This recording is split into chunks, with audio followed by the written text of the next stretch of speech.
Good morning बच्चों। Junior के बच्चे ध्यान देंगे, आपका हिंदी विषय और हिंदी आपकी भाषा है। मातृभाषा हमारी क्या है? हिंदी। तो हिंदी में भाषा की शुरुआत करते हैं, व्याकरण की शुरुआत करते हैं। प्यारे बच्चों, बता देना चाहूँगा कि भाषा वह विषय है, वह माध्यम है जिससे हम अपने विचारों तथा भावों का आदान प्रदान करते हैं। पीछे देखिए श्यामपट्ट में लिखा हुआ है, हम इसको एक कविता के प्रकार से बताते हैं। माध्यम से जिसके करें विचार आदान प्रदान, उसको ही भाषा की परिभाषा लो जान। यानी जिसके माध्यम से हम अपने विचारों का और भावों का आदान प्रदान करते हैं, उसे हम क्या कहते हैं? भाषा। प्यारे बच्चों, भाषा 3 प्रकार की होती है। भाषा कितने प्रकार की होती है? 3 प्रकार की होती है। नंबर 1, मौखिक भाषा। मौखिक भाषा, मौखिक रूप से हम भाषा को समझते हैं। मौखिक भाषा किसे कहते हैं? जब हम अपने मुंह से भाषा को व्यक्त करते हैं, उसे हम यानी अपने विचारों को जब मुख से व्यक्त करते हैं, मौखिक रूप से व्यक्त करते हैं, तो उसे हम मौखिक भाषा कहते हैं। जैसे हम आपको समझा रहे हैं, बता रहे हैं, तो मौखिक रूप से हम अपनी भाषा का व्यक्त कर रहे हैं, मौखिक रूप से हम अपनी भाषा को व्यक्त कर रहे हैं। दूसरा नंबर है लिखित भाषा। दूसरा क्या है? लिखित। जब हम लिखकर अपने विचारों और भावों का आदान प्रदान करते हैं, तो उसे हम लिखित भाषा कहते हैं। लिखने के माध्यम से हम लिखित भाषा का प्रयोग करते हैं। लिखकर हम अपने विचारों को लोगों को समझाते हैं, बताते हैं। तीसरा नंबर है सांकेतिक भाषा। कौन सी भाषा? सांकेतिक भाषा। तीसरा नंबर होता है सांकेतिक भाषा। यानी जब हम अपने विचारों को और अपने भावों को संकेत के माध्यम से व्यक्त करते हैं, तो उसे हम सांकेतिक भाषा कहते हैं। जैसे कोई व्यक्ति आपसे कह रहा है मौखिक रूप से कि आप भोजन करोगे, आपने सिर्फ अपनी मुंडी हिला दिया, नहीं, यानी कि हम भोजन नहीं करेंगे। वो मुख से ना कह के, वो मौखिक रूप से ना कह के, वो लिखित रूप से ना कह के सांकेतिक भाषा का प्रयोग किया, यानी अपने संकेत के माध्यम से बता दिया कि मैं भोजन नहीं करूँगा, या आप भोजन करोगे, मुंडी यूं कर दिया, यानी कि मैं भोजन करूँगा, हाँ का परिचय दिया, यानी मैं भोजन करूँगा। ये हमारी सांकेतिक भाषा है। जब अपने हाथों के इशारों से भाषा का प्रयोग करते हैं, अपने विचारों का प्रयोग करते हैं, तो उसे हम सांकेतिक भाषा कहते हैं।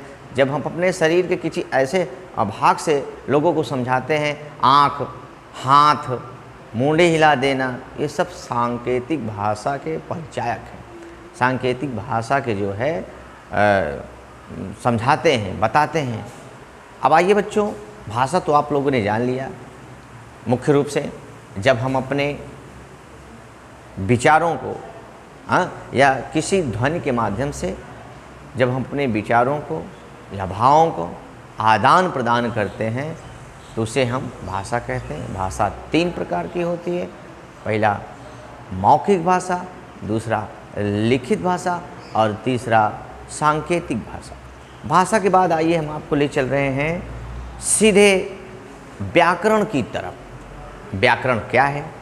पहले मैं वैसे ही आपको समझा दे रहा हूँ व्याकरण क्या है, किसे कहते हैं व्याकरण। व्याकरण की हमारी भाषा में आवश्यकता क्यों पड़ती है? बहुत ज़रूरी है, क्योंकि व्याकरण वह शास्त्र है, व्याकरण वह शास्त्र है जो हमारी भाषा को शुद्ध शुद्ध लिखना बताती है, शुद्ध शुद्ध पढ़ना बताती है और शुद्ध शुद्ध बोलना बताती है। 3 प्रकार से, शुद्ध लिखना, शुद्ध बोलना और शुद्ध पढ़ना ही क्या है, हमारी भाषा में व्याकरण का प्रयोग होता है। व्याकरण का मतलब होता है कि हम अपनी भाषा को शुद्ध शुद्ध लिखें, शुद्ध शुद्ध बोलें और शुद्ध शुद्ध जो है लोगों के सामने व्यक्त करें। यही हमारी व्याकरण की परिभाषा है। व्याकरण में बहुत सारी चीज़ें हैं, विस्तृत रूप से अभी जानकारी मैं नहीं दे सकता। आगे के वीडियो में धीरे धीरे करके आपको व्याकरण के बारे में पढ़ाएंगे, समझाएंगे।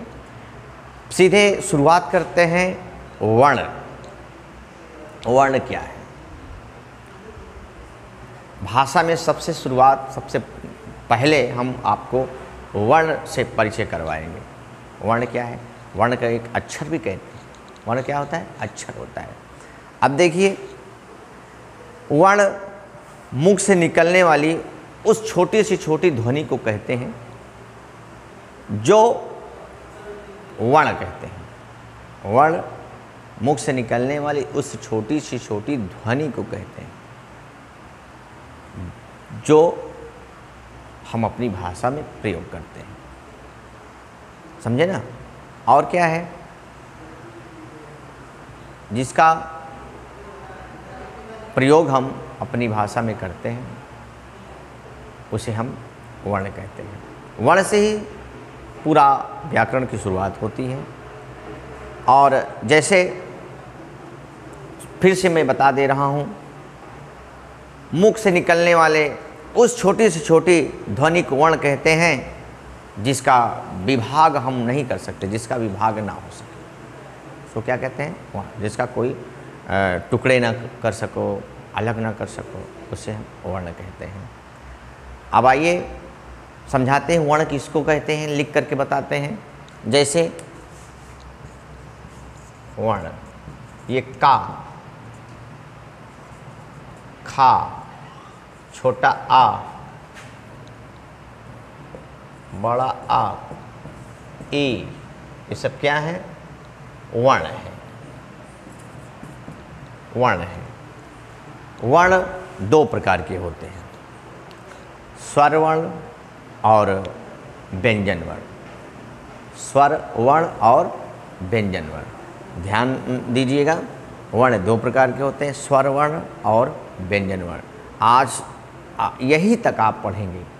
आपने भाषा के बारे में जाना, व्याकरण के बारे में जाना और वर्ण के बारे में जाना। वर्ण के भेद 2 होते हैं, स्वर और व्यंजन। स्वर और व्यंजन। आगे के वीडियो में हम आपको समझाएंगे स्वर्ण वर्ण किसे कहते हैं और व्यंजन वर्ण किसे कहते हैं। आज बस इतना ही।